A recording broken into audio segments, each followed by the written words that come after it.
Assalamualaikum warahmatullahi wabarakatuh.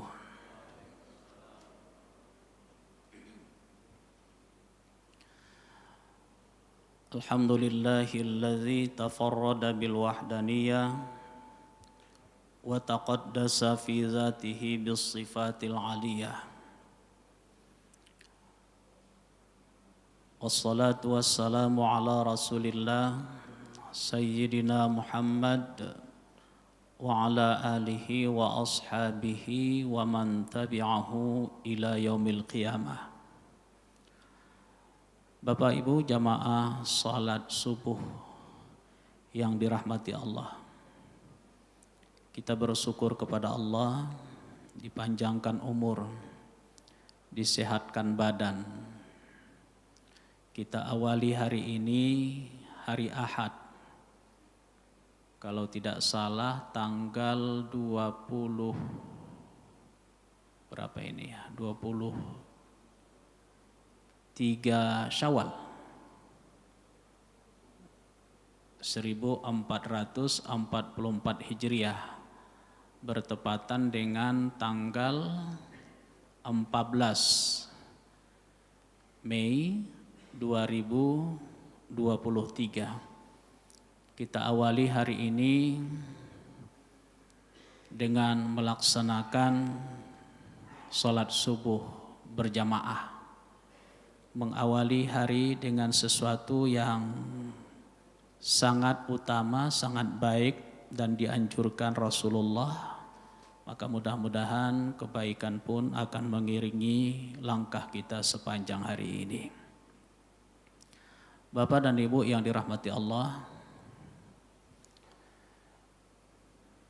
dalam melaksanakan pembagian harta warisan perlu mengedepankan keluasan hati dan semangat kekeluargaan.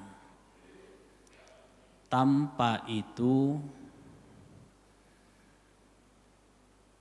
berlebih saja sedikit atau berkurang sedikit bisa memicu perselisihan.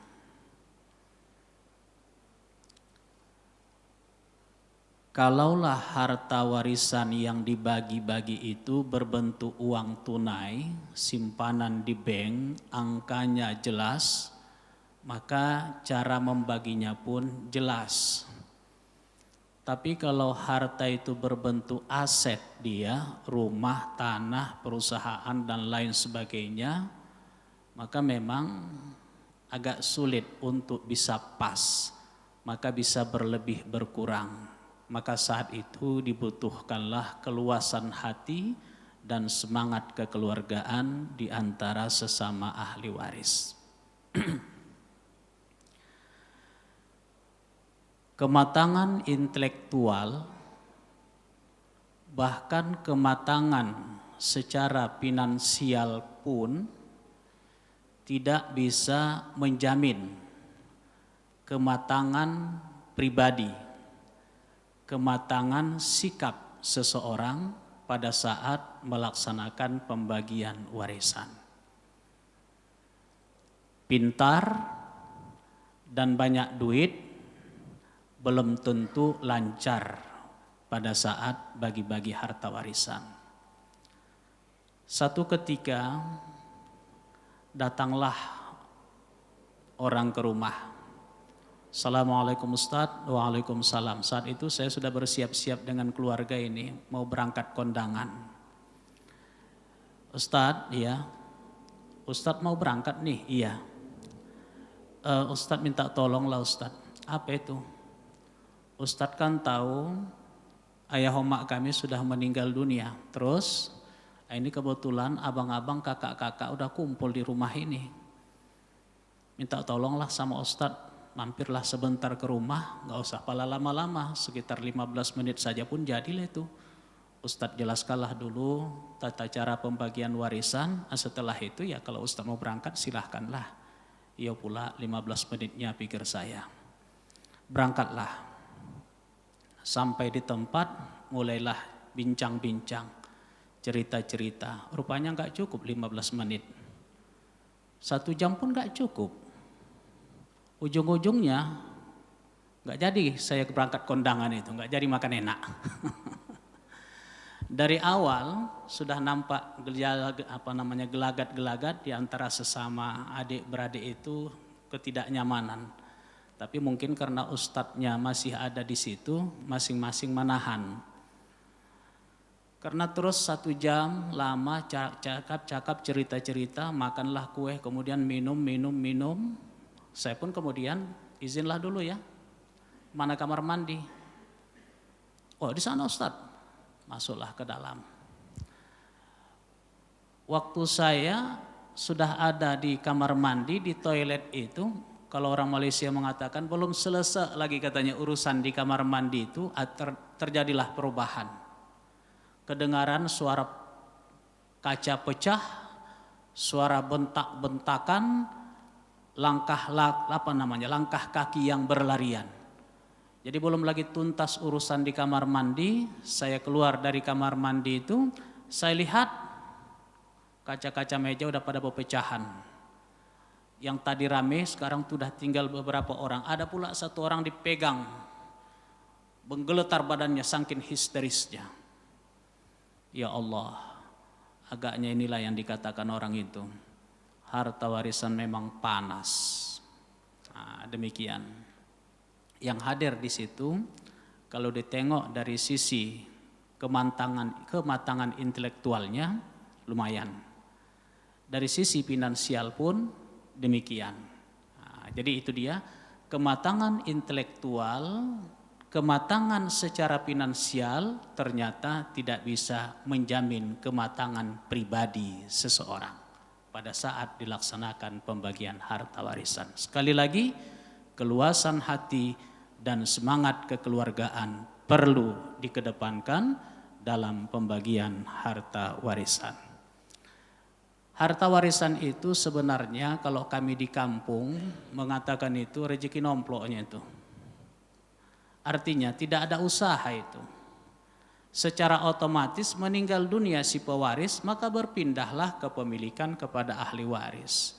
Tidak adanya usaha, nggak adanya jerih payah itu, tiba-tiba datang harta. Kalau begitu, kenapalah mesti dipertengkarkan?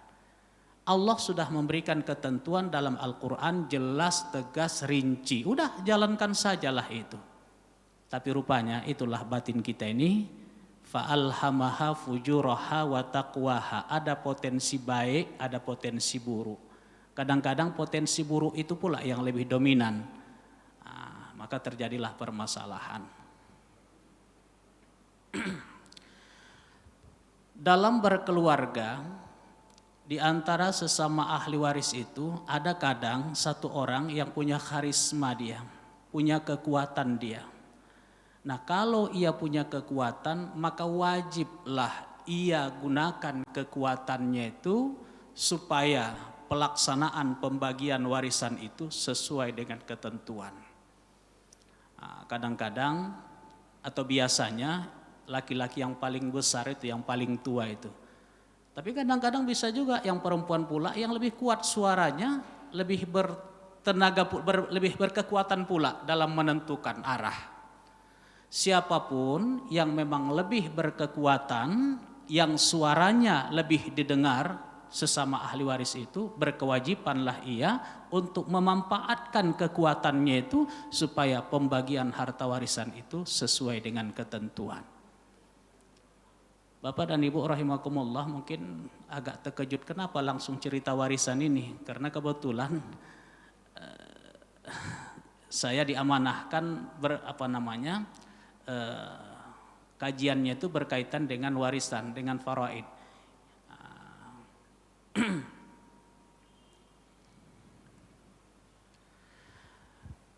Cuma kadang-kadang di lapangan yang punya kekuatan itu pula, yang suaranya lebih didengar itu pula lah yang mengambil kesempatan.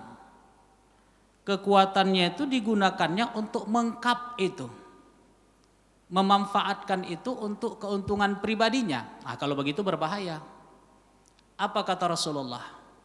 Man akhaza shibran minal ardi zulman, Siapa yang merampas walau hanya sejengkal tanah saja secara zalim yang bukan hak dia, apapun ku buat nanti, alah mana lebih seorang tuh.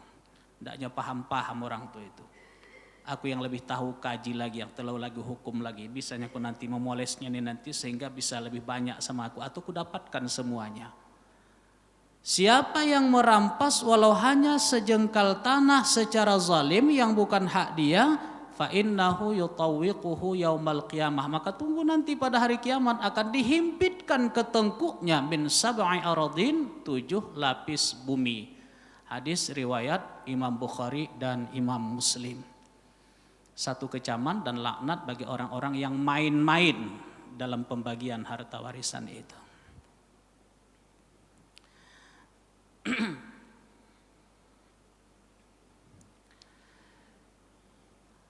Kalau terjadi permasalahan, perselisihan di antara sesama ahli waris, ada enggak dampaknya bagi si pewaris? Si pewaris itu maksudnya almarhum almarhumah yang meninggalkan harta itu. Ayahnya, omaknya meninggal dunia, tinggal anak-anaknya, dapatlah warisan. Dalam memperebutkan harta warisan ini terjadilah pertengkaran, perselisihan, pecahlah persaudaraan. Berdampak buruk tidak bagi almarhum almarhumah di alam kubur sana. Tidak kita dapatkan ayat Al-Quran, tidak kita dapatkan hadis secara jelas berkaitan dengan itu. Artinya kalau berantem anak-anak ahli waris maka tersiksalah pewaris di dalam kubur. Enggak kita dapatkan itu. Tapi di bawah itu lebih ringan dari itu ada hadis sahih. Apa hadisnya?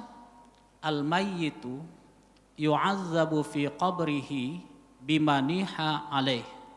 Seorang mayat tersiksa di dalam kubur disebabkan ratapan keluarganya.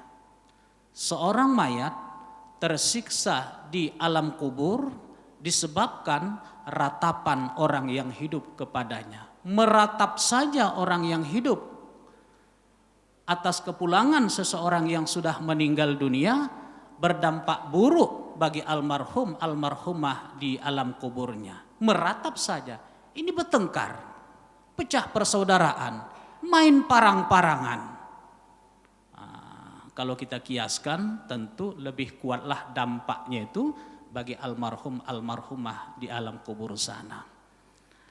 Bapak dan Ibu jamaah yang dirahmati Allah, ada kadang-kadang beberapa permasalahan yang menjadi masalah. Aku bukan apa-apa Ustadz, itu abangku itu, waktu omakku dulu masih hidup, ayahku dulu masih hidup, tak ada pun perhatian dia sama ayah dan omakku. Sakit ayahku, sakit omakku, tidak ada perhatian dia, menjenguk pun tidak, janganlah dulu keluar duit, menjenguk pun tidak. Tapi sekarang omakku, ayahku sudah meninggal dunia, cepatlah dia datang kemari. Dia pula lagi yang dapat lebih banyak dapat bagian. Nah, itu dia. Bapak dan Ibu yang dirahmati Allah, ada ketentuan dalam Al-Quran memang. Yusikumullahu fi auladikum lizzakari mithlu hazzil unthayain. Allah telah menentukan untuk anak-anak kamu bagian harta warisan itu, bagi satu orang laki-laki bagiannya sama dengan bagian 2 orang perempuan. 1:2. Jadi bagian 1 orang laki-laki dihitung 2 bagian itu. Waktu ayah omak hidup tidak ada perhatiannya. Tapi begitu ayah meninggal dunia, omak meninggal dunia, bagiannya 2 kali lipat. Padahal dulu aku yang lebih banyak keluar duit, mengantar ke sana, mengantar kemari, berobat ke rumah sakit, menjumpai dokter dan lain sebagainya. Sedikit pun abangku itu tak mau membantu. Ini sering dikeluhkan oleh ibu-ibu, kira-kira begitulah. Bapak dan Ibu yang dirahmati Allah, harus kita pisah 2 ini. Bakti kepada orang tua 1 sub, membagi-bagi harta warisan 1 sub, bagian yang berbeda. Bakti kepada kedua orang tua kunci surga. Ketika orang tua telah berusia senja dan Allah takdirkan ia berada dalam asuhan anaknya, itu satu keuntungan yang besar, peluang yang sangat berharga bagi seorang anak untuk mendapatkan kunci surga. Keikhlasan, keseriusan seorang anak dalam melayani dan mengasuh orang tuanya pada saat itu akan menjadi pundi-pundi amal yang kelak akan membuat ia bahagia di dalam surga. Jangan disamakan itu. Kemudian dalam pembagian harta warisan itu sudah ketentuan dari Al-Quran. Jangan pula gara-gara itu hilang keikhlasan, diungkit-ungkit ini sehingga lepas kunci surga itu. Tapi Ustadz banyak juga duitku keluar kemarin. 100 juta Ustadz duitku keluar. Nggak ada dibantu sama abangku itu. Ya kalau memang itu dianggap utang boleh, nggak ada masalah. Dibagi-bagi harta warisan, sebelum dibagi-bagi harta warisan itu dikeluarkan berapa kerugian. Kemarin waktu ayah omakku itu sakit dibawa ke Singapura, kena sekitar 150 juta. Ya udah dikeluarkan dari harta warisan 150 juta. Kalau itu dianggap utang, selesai. Tapi khawatirnya nanti dengan begitu nanti hilanglah keikhlasan, lepaslah kunci surga. Wallahu a'lam. Tapi itu bisa dilakukan.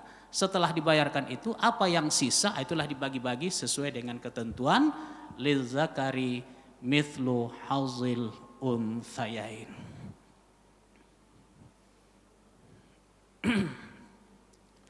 Bapak dan Ibu yang dirahmati Allah, saya rasa kalau pengantar ini sajalah dulu. Mungkin ada permasalahan-permasalahan yang perlu kita diskusikan. Kalau kajian-kajian tentang kewarisan ini enaknya memang berdiskusi. Ada pertanyaan, kita berikan jawaban semampu yang bisa kita berikan. Tapi kalau memang tidak ada nanti pertanyaan, baru kita lanjutkan lagi. Untuk sementara saya akhiri. Assalamualaikum warahmatullahi wabarakatuh.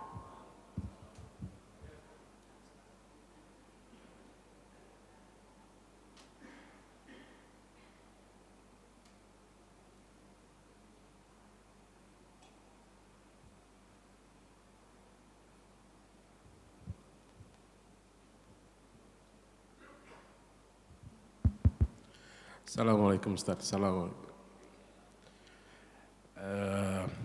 Ini kasus di keluarga saya. Jadi terakhir meninggal dunia itu ibu gitu ya. Nah pada saat ibu meninggal itu ada rumah lah ya cukup besar. Namun kemudian ditempati oleh adik saya yang paling kecil. Nah karena kami berlima dan kami semua di luar kota. Jadi tidak masalah, itu terus aja ditempati selama bertahun-tahun oleh adik yang paling kecil bersama keluarganya. Namun kemudian sesungguhnya kan itu rumah itu kan harta warisan. Nah apakah itu akan jadi masalah buat ahli kubur orang tua kami kalau itu tidak dibagi-bagikan? Sementara rumah itu masih atas nama orang tua. Kepikiran saya apakah itu rumah walaupun tidak dijual kemudian dibagi-bagikan, paling tidak secara hak kepemilikan itu buat anak berlima gitu kan ya. Nah karena memang kita juga belum ada niat untuk menjualnya karena itu biar ditempatin adik aja gitu kan ya. Karena nanti kalau dijual susah lagi, nyari lagi rumah buat dia gitu kan. Kebetulan adik yang terakhir ini perempuan janda pula gitu kan ya, makanya kita tetap menahan dia, tetap ada tinggal di situ. Cuma apakah nanti bermasalah ke orang tua yang sudah meninggal dunia ini karena harta dia itu tidak disalurkan sesuai hukum waris. Itu aja Ustaz.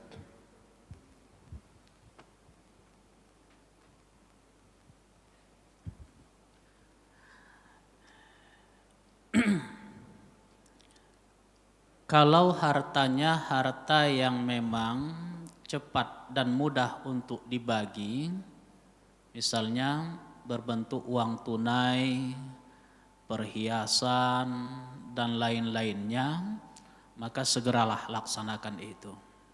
Tidak ada alasan untuk melambat-lambatkan. Tapi kalau berbentuk aset, rumah, tanah, perintahnya memang menyegerakan pembagian harta warisan itu memang sesuatu yang dianjurkan. Tapi kan butuh waktu, ada proses di situ. Enggaklah segampang ini mau dijual maka langsung ada pembeli dan lain-lain sebagainya. Maka tertundalah pembagian itu. Berdampakkah bagi almarhum, almarhumah di alam kubur sana? Kalau memang kondisinya yang belum memungkinkan untuk dibagi dan tidak adanya pula perselisihan di antara sesama ahli waris, yang mudah-mudahan kita berharap enggak adalah masalah di sana, selama memang disadari bahwa semua ahli waris ini ngerti dan paham itu adalah harta warisan dan kesepakatan semuanya, biarlah tinggal dulu satu orang ahli waris di situ. Kalau sepakatnya pula semua ahli waris, biarlah tinggal dulu di situ karena belum bisa dibagi, bukan karena enggak mau dibagi, belum bisa dibagi. Dan kalau mau dibagi terpaksa harus dijual dan lain-lain lah sebagainya. Cuma kalau ada kesepakatan seperti itu, perintah Al-Quran, ya ayyuhallazina amanu iza tadayantum bidainin ila ajalim musammam faktubuh. Wahai orang-orang beriman, kalau ada transaksi yang tidak tunai, ada kesepakatan di antara kamu yang berkaitan dengan masa yang akan datang, faktubuh. Maka tulislah, legal formalkanlah. Hari ini aman, semua ahli waris masih hidup, tidak ada masalah. Dan di antara sesama ahli waris itu semangat kekeluargaannya masih kuat, jadi nggak ada masalah. Tapi apakah kenyamanan yang sekarang itu akan terus bertahan 10 tahun, 20 tahun, 30 tahun ke depan? Mana kita tahu. Hari ini semua ahli waris masih hidup. Nanti ada yang meninggal satu, meninggal lain, meninggal dan seterusnya. Yang satu generasi kakak adik ini sudah pada meninggal dunia. Si adik yang menempati rumah itu pun sudah meninggal dunia. Tinggallah anak-anaknya. Kalau sudah tinggal cukup lama di sebuah rumah, khawatirnya ia merasa itu sudah menjadi hak dia. Tak ada pula tulisan-tulisan apa segala macam. Nah, kemudian inilah kadang-kadang yang memicu permasalahan itu. Maka sebenarnya melaksanakan pembagian harta warisan itu adalah perintah agama yang semestinya disegerakan. Melambat-lambatkannya sangat berpotensi memicu permasalahan yang semakin rumit dan berkepanjangan. Ada beberapa ahli waris. Ada satu orang tinggal di rumah warisan, yang lain tidak. Ini rawan masalah sebenarnya. Satu, rawan masalahnya kalau memang ekonomi tidak merata. Kalau ekonomi tidak merata secara finansial berlebih kurang, nah ini berbahaya juga ini.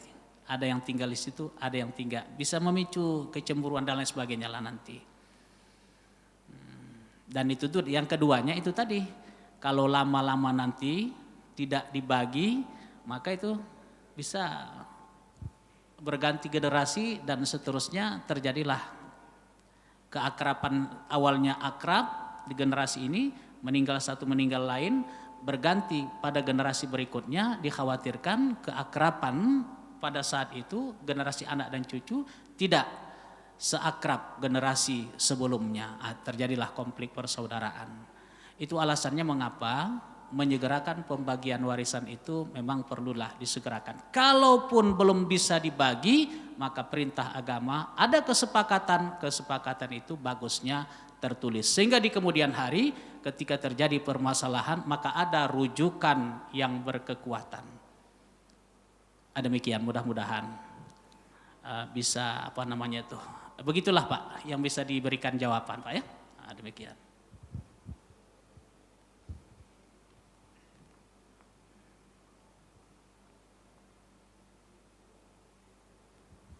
Assalamualaikum warahmatullahi wabarakatuh.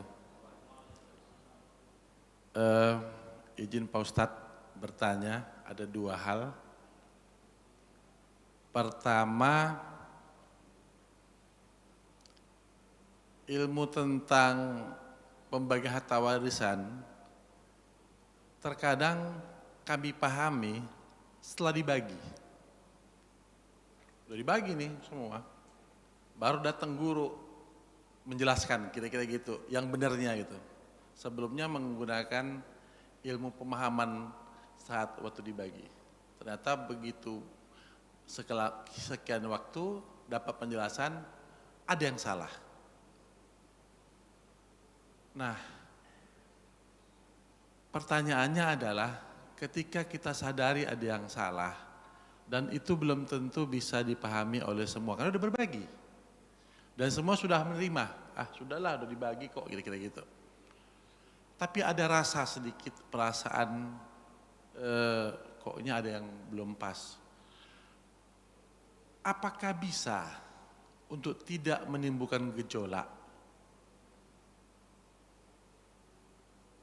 kita memberikan harta yang ada sama kita tanpa harus diikrarkan niatnya? Hanya dalam hati saya mengembalikan harta yang sebenarnya ini bukan milik saya kepada orangnya, tanpa harus menyebut, supaya menjaga jangan nanti salah tafsir, jangan nanti akhirnya digejolakkan lagi oleh keluarga-keluarga besar. Apakah itu bisa gitu? Apakah harus diikrarkan? Itu yang pertama Pak Ustadz. Yang kedua, ini harta warisan kalau ada hartanya. Saya balik, nggak ada harta yang ditinggalkan. Tapi kita tahu sebagai anak, orang tua ini luar biasa waktu dia menyekolahkan. Dia rela nggak meninggalkan apa-apa demi anaknya, dan itu banyak. Saya ingin tanya Pak Ustadz, kalau ada yang harta warisan, saya balik sekarang. Apakah bisa seorang anak katakanlah menyumbang kepada sebuah sekolah dengan niatan supaya hal-halnya itu untuk orang tuanya? Apakah itu juga bisa mengalir terus-menerus kepada orang tuanya ketika sekolah itu tetap hidup sebagai amalan bagi dia? Padahal bukan dia yang melakukannya, tapi anaknya. Mohon penjelasannya Pak Ustadz. Terima kasih. Assalamualaikum warahmatullahi wabarakatuh.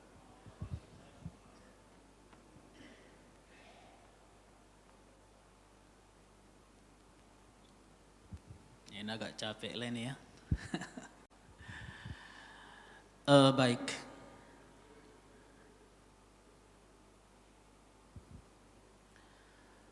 Harta warisan terlanjur sudah dibagi. Tapi dalam pembagiannya itu tidak berdasarkan ketentuan Al-Quran. Tidak sejalan dengan ketentuan faraid. Cuma berdasarkan kesepakatan dari ahli waris. Cuma tidak ada pula masalah, ikhlas-ikhlasnya semua, begitu Pak ya, aman dan tentram, tidak ada masalah. Laki-laki dan perempuan bagi rata sajalah kita, kira-kira begitulah misalnya demikian. Setelah dilaksanakan pembagian harta warisan itu, barulah dapat ilmunya, dengarlah pula baca-baca atau ceramah dari ustadz, yang salah rupanya cara bagi-bagi kami ini. Apa yang mesti dilakukan? Selama masih memungkinkan untuk dibagi ulang, wajiblah dibagi ulang. Tapi kalau tidak memungkinkan untuk dibagi ulang, harta sudah habis terjual, sudah terpakai dan lain sebagainya, maka cara yang bisa dilakukan adalah dengan saling memberikan keikhlasan. Kalau saya pada posisi yang dalam pembagian harta warisan tadi ada hak saudara saya yang lain yang terambil oleh saya, karena baginya nggak sesuai pula dalam pembagian itu, rupanya yang seharusnya bagian mereka terambil oleh saya, dan saya merasa mampu untuk mengembalikan, saya kembalikan.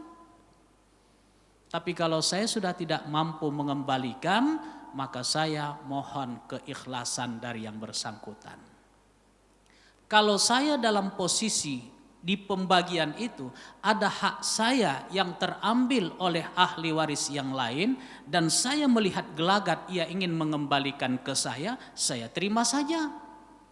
Tapi kalau dia pun sudah tidak mampu untuk mengembalikan ke saya, maka saya pun memberikan keikhlasan kepadanya. La yahillu malum ri'im muslim illa bi tibi nafsim minhu. Tidak halal harta seorang muslim kecuali ada keridhaan, ada keikhlasan dari yang bersangkutan. Kalau masing-masing sudah memberikan keikhlasan, insya Allah selesailah permasalahan, turunlah maghfirah, keampunan dari Tuhan. Saya mengikhlaskan ke dia, tapi tidak pala saya ucapkan. Aman lah itu insya Allah. Tapi kalau disebutkan itu lebih memberikan kepuasan. Ada orang berutang ke saya, katakanlah 5 juta misalnya ini, berutang dia ke saya 5 juta. Ustadz aku berutang 5 juta, insya Allah aku ada arisan-arisan ini. Pas nanti aku narik arisan, ku bayarlah itu Ustadz. Insya Allah bulan 7 nanti, giliranku lah itu, ku bayar yang 5 juta ini, dah selesai. Sampai bulan 7, tidak datang dia. Bulan 9 tak datang dia. Bertahun-tahun tak datang dia. Iya pula bayar. Memang gak mampu lagi dia. Aku tengok pun yang ngontraksannya dia ini pun sudah makin jauhnya. Aku tengok ekonomi dia ini. Udahlah ku ikhlaskan sajalah yang 5 juta itu. Bolehkah seperti itu? Ya boleh-boleh saja. Saya ikhlaskan. Mudah-mudahan tidak ada masalah lagi sama dia. Gak berutanglah dia tadi. Tidak berutanglah dia, tapi lebih baik kalau itu saya ungkapkan ke dia. Di samping ada nilai nilai syiarnya itu, di samping ada syiarnya itu, dan itu memberikan kenyamanan sama dia. Pak, yang kemarin yang ada kaitan sangkutan kita yang 5 juta itu, udahlah Pak, ikhlaslah saya, nggak usah lagi lah yang Bapak bayar itu. Bapak nggak berutang lagi sama saya. Ada 2 keuntungan. Yang pertama, syiar. Perintah Al-Quran, kalau memang bisa memaafkan, berikan kemaafan. Itu sudah diperlihatkan. Dan itu kalau diketahui orang menjadi uswah hasanah. Yang kedua, nyaman orang yang bersangkutan. Kalau selama ini asal nampaknya saya dipajak, asal nampaknya saya di jalan, seolah-olah nggak macam-macam nggak dipandangnya saya begitu, agak mengelak dia. Mengapa? Ada masalah di dalam jiwanya. Tapi begitu saya ungkapkan itu, besok sudah bisa bersalam-salaman, sudah nyaman dia, nggak ada lagi rasa malunya ketika berhadapan dengan saya. Maka ada 2 keuntungannya Pak. Yang pertama syiarnya, yang kedua memberikan kenyamanan yang lebih bagi orang-orang yang kita ikhlaskan, yang kita maafkan itu. Wallahu a'lam. Demikian. Baru yang kedua tadi, udah lupa saya.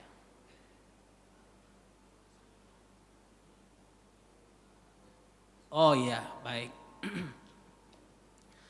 Seorang sahabat bertanya kepada Rasulullah, ya Rasulullah, ayahku emakku hidup dan aku berbuat baik kepada mereka selama hidupnya. Ayahku emakku sekarang sudah meninggal dunia. Bagaimana caranya aku bisa berbuat baik lagi kepada mereka? Kata Nabi, berdoalah untuk mereka di samping doamu. Bersedekahlah untuk mereka di samping sedekahmu. Berhajilah untuk mereka di samping hajimu. Imam Ahmad bin Hambali mengatakan, semua kebajikan-kebajikan yang dilakukan oleh orang yang hidup, lalu ia niatkan itu untuk orang yang sudah meninggal dunia, maka sampailah apa yang ia niatkan itu. Jadi ketika seorang anak berwakaf dengan hartanya, dia niatkan, ya Allah, kalau di dalam kitab Fiqhus Sunnah Said Sabiq itu, Ballighis thawaba mithla thawabi waqafi. Ya Allah, sampaikanlah pahala seperti pahala yang kudapat dari sedekahku ini, dari wakafku ini kepada orang tuaku yang sudah kembali ke hadratmu, maka sampailah apa yang ia niatkan itu. Bukan mayoritas ulama, Imam Ahmad bin Hambali menyatakan bahwa semua kebajikan-kebajikan yang dilakukan oleh orang yang hidup kepada orang yang meninggal dunia, ia niatkan begitu, diniatkannya bahwa ini untuk orang yang sudah meninggal dunia, maka sampailah apa yang ia niatkan itu. Imam Nawawi mengatakan di antara amalan-amalan yang paling utama untuk diniatkan terhadap orang yang meninggal dunia adalah sedekah. Wakaf itu bagian dari sedekah. Sedekah itu sebenarnya luas. Profesor Dr. Wahbah Az-Zuhaili, ada sedekah nafilah, ada sedekah wajibah. Sedekah itu artinya menggunakan harta untuk niat taqarrub ilallah, mendekatkan diri kepada Allah, maka itu sedekah. Itu sedekah. Sedekah itu ada sedekah wajib, ada sedekah sunnah. Kalau sedekah wajib zakat lah itu. Kalau sedekah sunnah, inilah dia. Sedekah-sedekah kita, wakaf itu merupakan bagian dari sedekah nafilah. Demikian Pak. Jadi insya Allah sampailah itu. Imam Nawawi mengatakan di antara amalan-amalan yang paling utama untuk diniatkan pahalanya sampai kepada orang yang telah meninggal dunia adalah sedekah. Demikian. Termasuk membaca Al-Quran. Tapi membaca Al-Quran ini tidak semua. Mayoritas ulama-ulama mazhab Ahlus Sunnah wal Jamaah menyatakan pahala bacaan Al-Quran bisa sampai kepada orang yang sudah meninggal dunia dengan syarat dua. Satu, ia ikhlas untuk meniatkannya. Yang kedua, dia tidak mendapatkan upah dari apa yang ia baca. Kalau ia mendapatkan upah dari yang ia baca, haram ia menerima upahnya, kemudian haram orang yang memberikan upah, dan pahala bacaan Al-Qur'annya hampa. Kata ulama-ulama yang mengatakan sampai pahala bacaan Al-Quran kepada orang yang sudah meninggal dunia. Tapi kalau sedekah, semua ulama-ulama tidak ada lagi yang berbeda pendapat. Jadi kalau bahasa kami di kampung, kalau saya berwakaf tanah, berwakaf rumah untuk pesantren, untuk kepentingan umum, kemudian saya niatkan pahalanya kepada orang ayah saya yang sudah meninggal dunia, maka sampailah itu. Kalimatnya kalau dalam kitab Fiqhus Sunnah itu disebutkan ballighis thawaba. Ya Allah, sampaikanlah pahala mithla thawabi waqafi, seperti pahala yang kudapat dari wakafku ini kepada orang tuaku yang sudah meninggal dunia itu. Maka orang kampung saya mengatakan dapat 2 kali pahalanya, 2 kali nokang katanya. Saya dapat pahala karena itu kan saya yang berwakaf. Kemudian orang tua saya pun dapat pahala. Jadi dapat 2 kali nokang katanya begitu. Wallahu alam. Demikian Pak ya.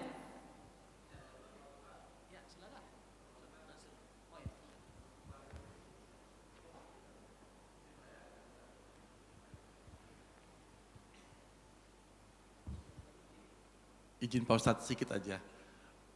Tadi kenapa saya sampaikan tanpa diikrarkan? Karena kalau tentang warisan ini kan panas Pak Ustadz. Kalau hanya anak dengan anak mungkin bisa selesai. Tapi kalau sudah sempat bercampur istrinya, bercampur anak-anaknya, ketika ada sebuah isu dimunculkan, bukannya makin bermanfaat jadi mudar Pak Ustadz. Jadi terbahas-bahas semua dan belum tentu semua keluarga memiliki pemikiran yang sama. Itu kan katamu, kata panjang gitu.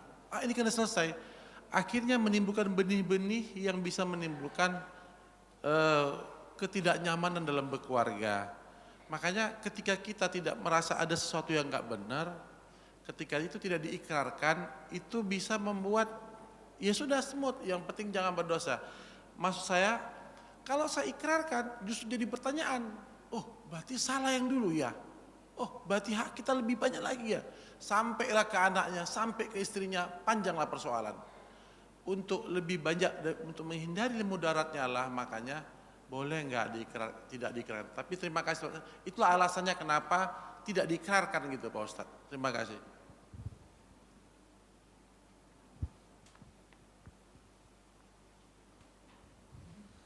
Assalamualaikum warahmatullahi wabarakatuh. Ustadz, ada satu tradisi masalah wasiat. Wasiat itu kan yang boleh itu 1/3 dari harta warisan.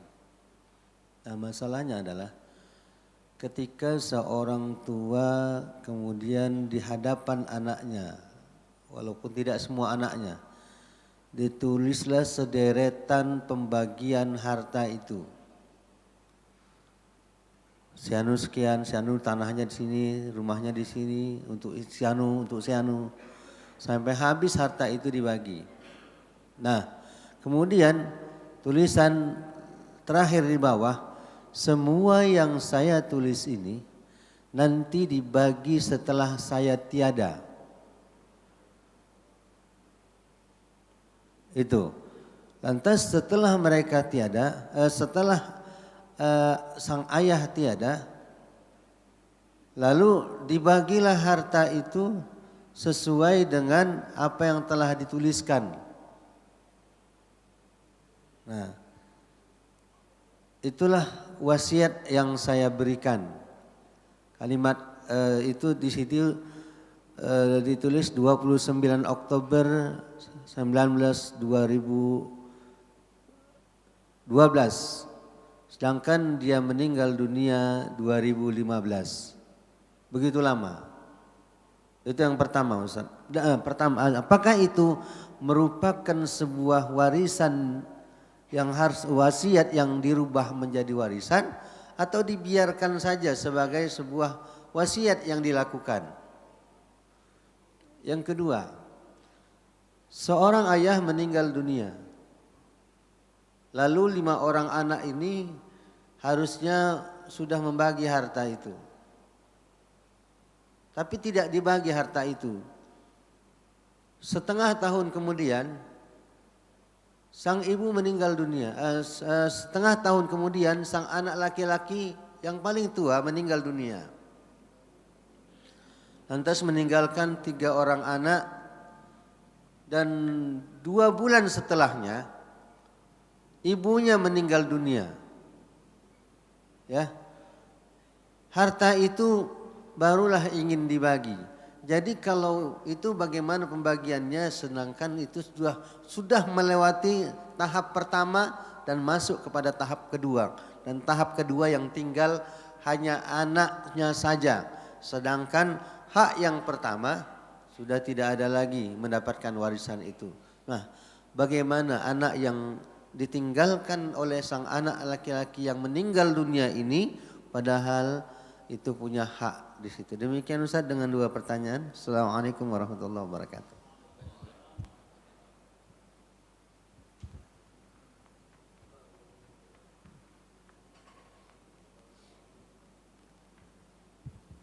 Ada kaidah darul mafasid muqaddam ala jalbil masalih. Menolak kemudaratan lebih diutamakan ketimbang mengambil maslahat. Nah, ini jawaban untuk Bapak tadi. Darul mafasid, menolak bahaya itu muqaddam, didahulukan, diutamakan ketimbang jalbil masalih, mengambil maslahat. Maslahatnya kalau kita ucapkan ada syiar, kemudian nyaman yang bersangkutan. Tapi kalau kulakukan itu, kurasa bisa berantem, bahayanya, mudaratnya lebih besar. Kalau begitu, enggak usahlah laksanakan yang baik tadi itu untuk menolak bahaya. Darul mafasid muqaddam ala jalbil masalih. Menolak bahaya lebih diutamakan ketimbang mengambil maslahat. Nah, demikian. Ustaz, la wasiyata liwarithin. Tidak berlaku wasiat untuk ahli waris. Kalau ahli waris sudah jelas bagian masing-masing. Tapi ahli waris yang mendapatkan bagian dari harta warisan. Tapi kalau ahli waris, dia memang ahli waris. Tapi dia tidak berhak mendapatkan bagian dari harta warisan. Boleh berwasiat ke dia. Tapi kalau ahli waris yang memang ia dapat bagian dari harta warisan, la wasiyata liwarisin, tidak berlaku wasiat. Walaupun pakai notaris. Demikian, tidak berlaku wasiat untuk ahli waris. Tapi kalau wasiat itu memang sesuai dengan ketentuan faraid, ya silahkan saja. Tapi kalau isi wasiat itu tidak sesuai dengan ketentuan faraid, maka begitu meninggal dunia nanti yang dilaksanakan adalah ketentuan faraid. Demikian. Ustadz, kan orang tua kami sudah mengatakan begini. Kalau kami melaksanakan seperti itu bagaimana? Dia wasiatkan demikian. Kalau kami laksanakan seperti itu bagaimana? Ya silahkan saja, tapi bukan karena wasiatnya, karena keikhlasan dan kesepakatan dari ahli warisnya. Nggak ada nilai dari wasiat itu, kira-kira begitulah. Tapi kalau memang cocok pula kami rasa begitu cara pembagiannya, ikhlas semuanya, ya nggak ada masalah. Bolehkah membagi-bagi harta warisan dengan bagi rata? Laki-laki dan perempuan sama bagiannya. Itu dimungkinkan kalau memenuhi syarat. Apa syaratnya? 1. Semua ahli waris tahu dulu bagiannya berdasarkan ketentuan faraid. 2. Setelah tahu ketentuannya berdasarkan faraid, kemudian ikhlas berbagi rata semua. Terutama yang bagiannya paling banyak. Karena dengan berbagi rata, secara tidak langsung ia telah menghibahkan sebagian haknya. Silahkan saja. Jadi kalau orang tua mengatakan nanti kalau meninggal dunia ini begini, anak laki-laki, anak perempuan, kalau ditengok nilainya bagi rata. Bolehkah dilaksanakan itu? Boleh saja kalau ahli waris itu sepakat dan bukan karena wasiat. Kan begitu. Tapi jangan dilakukan itu karena berpatokan dengan wasiat. Karena wasiat itu enggak ada nilainya, enggak ada harganya, batal. La wasiyata liwarisin. Tidak berlaku wasiat untuk ahli waris. Kita kasih contoh yang lain. Tapi kalau ahli warisnya itu ahli waris yang terdinding. Saya punya 5 orang anak. 3 laki-laki, 2 perempuan. 3 laki-laki, 2 perempuan. 1 orang anak saya laki-laki duluan meninggal dunia dari saya. Duluan meninggal dunia. Maka pada saat saya meninggal dunia, ahli waris saya cuma 2 orang anak laki-laki, kemudian 2 orang anak perempuan. Kemudian ada cucu-cucu saya dari anak laki-laki saya yang sudah duluan meninggal dunia dari saya. Cucu itu juga ahli waris, tapi cucu itu tidak berhak mendapatkan bagian dari harta warisan karena terdinding oleh paman-pamannya yang masih hidup. Anak laki-laki mendinding cucu. Maka saya berwasiat, nanti kalau aku meninggal dunia, tanahku yang di sana itu untuk cucu-cucuku ini. Sahkah wasiat saya? Sah. Dengan syarat jangan lebih 1/3 nilainya dari keseluruhan harta warisan yang saya tinggalkan. Demikian. Tapi kalau anak saya yang saya katakan, itu anakku yang perempuan, kalau aku meninggal dunia nanti emasku yang 2 kilo itu untuk anakku yang perempuan. Enggak sah itu. Enggak sah karena memang dia ahli waris dan mendapatkan bagian dari harta warisan. Demikian. Lalu yang kedua.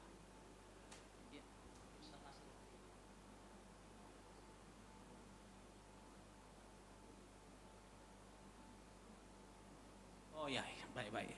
Ya ini salahnya tadi nggak bawa pulpen, maunya dicatat. Begini.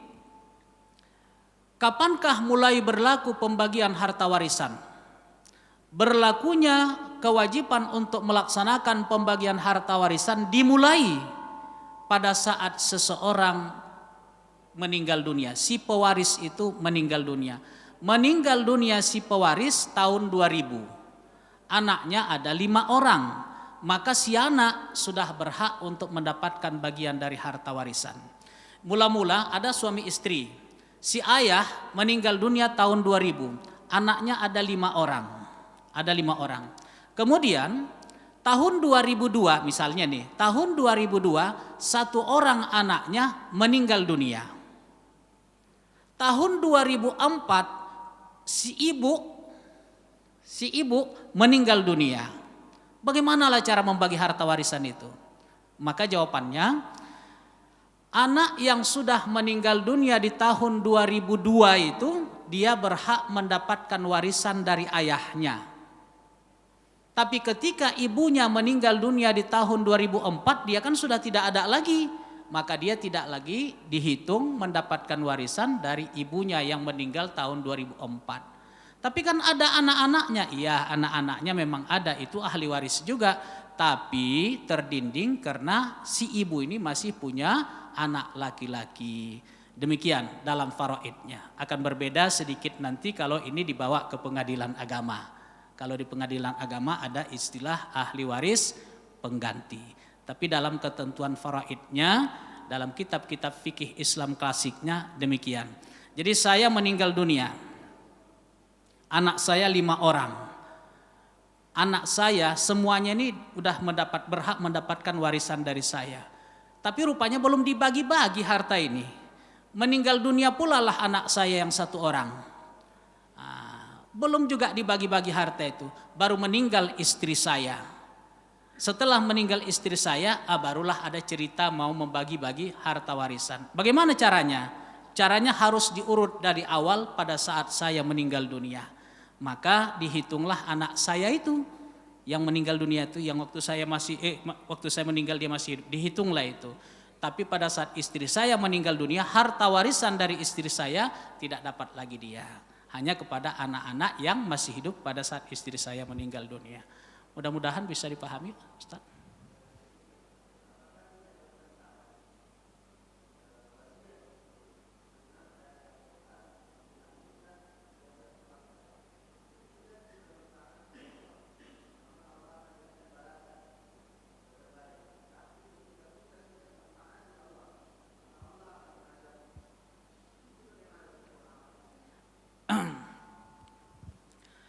Setelah Al-Quran merinci berapa bagian untuk anak laki-laki, anak perempuan, berapa bagian untuk ayah, berapa bagian warisan untuk ibu, suami, istri, saudara-saudari, pada ayat 11 dan 12 surah An-Nisa, maka pada ayat yang ke-13-nya ada penegasan.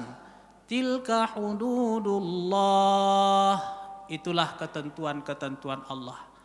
Wa may yuti'illaha wa rasulahu yudkhilhu jannatin tajri min tahtihal anharu khalidina fiha. Siapa yang mentaati Allah dan Rasulnya dan ikut ketentuan-ketentuannya ini, kelak ia akan masuk ke dalam surga mengalir sungai-sungai di bawahnya.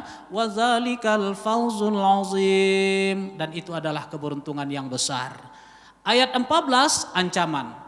Wa may ya'sillaha wa rasulahu wa yata'adda hududah, siapa yang mendurhakai Allah dan Rasulnya dan tidak mau ngikut ketentuan-ketentuan ini dalam pembagian harta warisan, yudkhilhu naran khalidan fiha, kelak ia akan masuk ke dalam neraka, kekal ia di sana, walahu azabum muhin, dan ia akan mendapatkan siksa yang menghinakan. Maka ulama menetapkan bagi orang-orang beriman siapapun dimanapun bangsa apapun, bagi-bagi harta warisan wajib mengikuti ketentuan pembagian harta warisan. Lizzakari mithlu hazil unsayain, itu merupakan bagian dari ketentuan pembagian harta warisan. Tapi kami bagi rata, Ustadz. Apakah itu tidak bertentangan dengan ketentuan pembagian harta warisan? Maka itu tadi dikatakan syaratnya mesti 2. Satu, tahu dulu bagian masing-masing berdasarkan ketentuan warisan. Setelah itu, setelah tahu, ikhlas berbagi rata. Hakikatnya pembagian ketentuan itu juga nyatu. Cuma dibagi rata dengan niat untuk menghibahkan sebagian haknya kepada orang lain. Maka memang ada 2 pendapat ini Ustadz Nasir. Pendapat yang pertama cukup 2 syarat. Pendapat yang lebih ketat lagi, nggak cukup 2 syarat, mesti 3 syarat. Boleh membagi-bagi harta warisan dengan jalan damai atau bagi rata. Kalau tadi satu pendapat 2 syarat saja jadilah itu. 1, tahu bagian masing-masing dulu. 2, ikhlas berbagi rata, jadilah itu. Tapi syarat yang paling ketat mengatakan nggak cukup 2 syarat, harus tambah syarat yang kedua, yang ketiga. Apa itu? Qobat. Apa qobat itu? Terima dulu. Saya dengan adik saya yang perempuan. Kebetulan ayah omak kami sudah meninggal dunia, ada 6 miliar harta yang ditinggalkan. Kira-kira begitulah. Nah, biar sedap mendengarnya disebutlah 6 miliar kan begitu. Jadi saya bilang sama adik saya, "Dek, rupanya setelah kita hitung-hitung harta, lumayan juga rupanya ada 6M ini. Jadi kalau berdasarkan ketentuan faraid D, bagian abang 2/3 ini, 4M sama abang, 2M sama kamu, perempuan pula adik saya itu. Tapi udahlah, waktu 20 orang tua itu sakit, kalau yang lebih capek, walaupun abang bantu biaya perobatan orang tua itu, sekarang gak usah lagi lah, gak usahlah 4M sama abang, 2M sama kamu. Langsung kita bagi 2 saja lah dek, biarlah 3M sama abang, 3M sama kamu. Bolehkah itu? Udah terpenuhi 2 syarat. Bisa lah itu. Sudah tahu bagian masing-masing dan ikhlas berbagi rata. Terutama saya yang bagiannya lebih banyak, mau saya. Dan adik saya pasti mau lah dia itu. Udah selesai. Tapi kata pendapat yang kedua tadi, nggak cukup kalau cuma 2 syarat. Harus obat dulu, saya ambil dulu yang 4M itu. Kemudian saya kasihkan sama dia yang 2M. Baru kemudian saya kasihkan lagi 1M sama dia. Itu juga sebenarnya itu. Tapi harus kobat dulu, saya pegang dulu katanya. Biar supaya betul-betul nampak ikhlasnya katanya.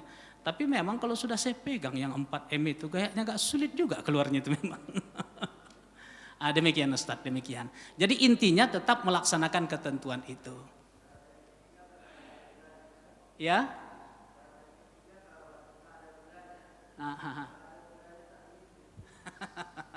Karena belum nampak ya. Oh betul itu. Betul itu Bapak dan Ibu rahimakumullah. Betul juga itu. Ada beberapa orang adik-beradik karena belum dibagi-bagi tanah tuh, dia katakan, "Udahlah kalau bagianku nanti enggak usah dikasihkan sama aku." Kebetulan pada saat itu ekonominya bagus. Itu tanah itu enggak usahlah, tanah peninggalan ayah dan oma itu enggak usah kalian bagi-bagi sama aku. Udah untuk kalian saja lah itu. Pada saat itu dan memang belum dibagi. Puluhan tahun kemudian ekonominya pun sudah mulai jatuh, udah ini nggak seperti yang dulu lagi. Pas mau dibagi-bagi dituntutnya, mana bagianku? Aku kan anak laki-laki, kata. Selesai. Betul juga kata Ustadz, memang karena belum nampak itu. Kalau sudah nampak agak susah juga itu. Wallahu alam. Pak silakan Pak.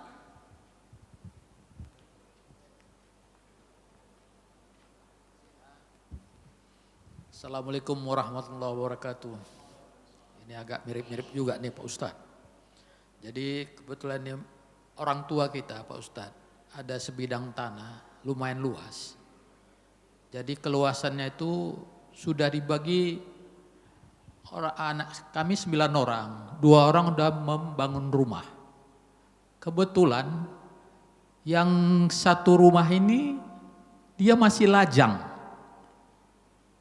Udah membangun rumah juga. Ini rumah ini ketika nanti untuk ada pembagian kepada siapa mau dibagikan dari sini? Hartanya ini kan dia masih lajang. Jadi meninggal. Kepada siapa hartanya tadi untuk dibagikan Pak Ustadz? Hanya itu saja. Assalamualaikum warahmatullahi wabarakatuh.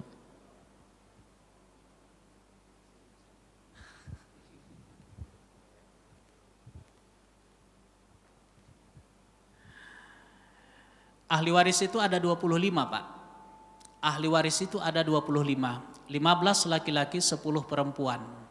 Tapi tidak semua ahli waris itu secara otomatis wajib berhak mendapatkan bagian dari harta warisan itu. Karena berlaku dalam pembagian harta warisan itu istilah hijab menghijab, dinding mendinding. Saya punya beberapa orang anak perempuan, tidak ada laki-laki. Kemudian saya masih punya saudara-saudari kandung. Maka anak saya yang perempuan beberapa orang ini mereka hanya dapat 2/3 dari harta warisan saya. Sisanya untuk saudara-saudari kandung saya. Saya punya anak perempuan dan anak laki-laki. Saya juga punya saudara kandung. Maka harta warisan saya hanya untuk anak dan anak saya yang laki-laki dan perempuan itu. Saudara kandung saya itu terdinding. Jadi anak laki-laki bisa mendinding saudara perempuan. Bukan. Anak laki-laki bisa mendinding saudara-saudari kandung saya. Tapi anak perempuan itu tidak bisa mendinding saudara-saudari kandung saya. Demikian. Jadi ada seseorang masih lajang, dia punya harta. Dia enggak menikah, enggak punya anak. Kira-kira begitu Pak ya. Tapi dia punya saudara-saudari kandung. meninggal dunialah dia, maka ahli warisnya adalah saudara-saudari kandungnya itu. Berapa banyak pun saudara-saudari kandungnya itu, maka berlakulah rumus lizzakari mithlu hazzil unsayain. Bagi saudara kandung yang laki-laki dihitung 2 bagian, saudara kandung perempuan dihitung 1 bagian. Kalau 3 laki-laki, 2 perempuan saudara kandungnya itu, maka masing-masing laki-laki yang 3 orang itu kan masing-masing dihitung 2, berarti dihitung 6, tambah 2 berarti 8. Maka masing-masing laki-laki dapat 2/8, masing-masing perempuan dapat 1/8. Demikian Pak ya. Wallahu alam. Habis, baik. Bismillahirrahmanirrahim. Alhamdulillahi rabbil alamin. Wassalatu wassalam ala sayyidina Muhammad wa ala alihi wa sahbihi ajma'in. Allahumma allimna ma jahilna wa zakkirna ma nasina wa anfa'na bima 'allamtana.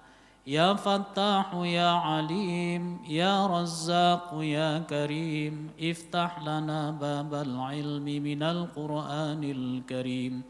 واجعل القرآن ربيع حياتنا يا أرحم الراحمين وآخر دعوانا أن الحمد لله رب العالمين اللهم صل على سيدنا ونبينا وحبيبنا وشفيعنا وذخرنا ومولانا محمد صل وسلم عليه تقبل الله منكم منا ومنكم تقبل يا كريم.